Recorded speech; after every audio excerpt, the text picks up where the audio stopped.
So what's going to happen here is there's going to be this call to a selfless walk with Jesus. It is time for you to actually put aside time to do things that Christ has called you to. And I'm telling you without a doubt, he's called you. It's a mandate. He has called you to disciple people. We have lost the art of commitment in America. Maybe some of that stems from our shallow existence to being converts, but we had this shallow attachment to the church anymore too, by the way.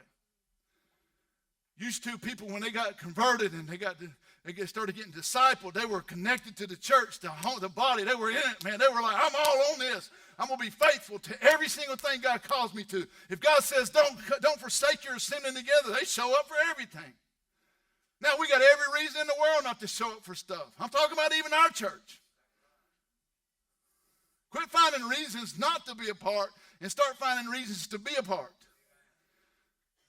And that goes with discipleship too. It's selfless. It requires commitment from both parties, the convert and the teacher. When you get truly transformed and converted, you're going to want to be changed. And then when you want to be changed, you're going to look for somebody to help you be changed. I'm not telling you the Holy Spirit won't be your best teacher, but I'm telling you this with all my heart. It is going to require for you to get in connection with other humans. Some of the greatest discipleship that's going on in my life happens in our small group stuff. Most of us ain't in that anymore because we don't have time. We got time for everything else we want to do. We got times for gymnastics and softball tournaments and volleyball tournaments and fishing and whatever else we do, but we don't have time to be in small groups where we can disciple each other. I tell you what, church, we better wake up. You're like, well, he's mad. I'm not mad. I've told you this before. I'm going to get mine. But I am your preacher. I am your pastor, and I am your shepherd, and I am calling you out of your laziness. I'm calling you out of your apathy. I'm calling you out of your excuses because you know you're going to do whatever you want to do anyway. Just get involved. Get involved in people's lives. It's going to require commitment from both parties. Next page. It can be messy. Yay. People are messy. People are messy. Sometimes when people get even a heartfelt, repentant moment, they have moments where they're running and they trip and fall. They need somebody to help pick them up. Sometimes they're in the mud. Sometimes you have to dive down in the mud with them. Sometimes you're going to get mud on your shoes getting them out of the mud they're in. That's what disciples are called to do. It's going to be messy sometimes. But when we do disciple, here's the deal. We don't keep them from failing, but we can keep them from failure. That's the point, right? When we decide to invest in people's lives. I know what I'm talking about. I've been doing it for years and years and years and years.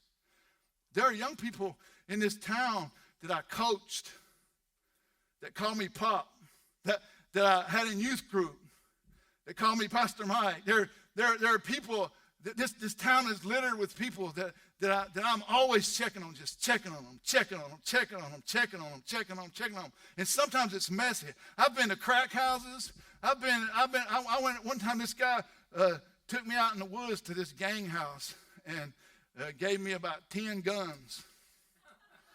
I'm like, what am I going to do with all these guns? He said, get rid of them. He said, if you don't, all my friends are going to kill somebody. I led him to Jesus, and he took me in the woods to this place. I was like, I was scared to death. I was telling you though, if you open your heart to people and you'll be present for people, then they'll pour their heart into you and they'll let you lead their heart, right? And I might not keep all those kids that I've worked with from failing, but I can keep them from failure by staying consistently in their life and holding them accountable to things. You'd be shocked how many times I go on Facebook and see one of my old football kids that I've discipled, and they're using bad language, and I'll go on private. I said, get that mess off of Facebook right now, and next 2 minutes later, it's gone. It's not because they're scared of me. Half of them beat the tar out of me if it was a fist fight. They just have respect for me because I'm in. I'm in on the messy. I'm in on their messy. Have you got anybody in your life where you can say, I'm in on their messy? If you ain't got somebody that you in on their messy, then you need to go find somebody to get on their messy. You ain't too busy for that. You just opted out. Y'all ain't coming back next week, are you?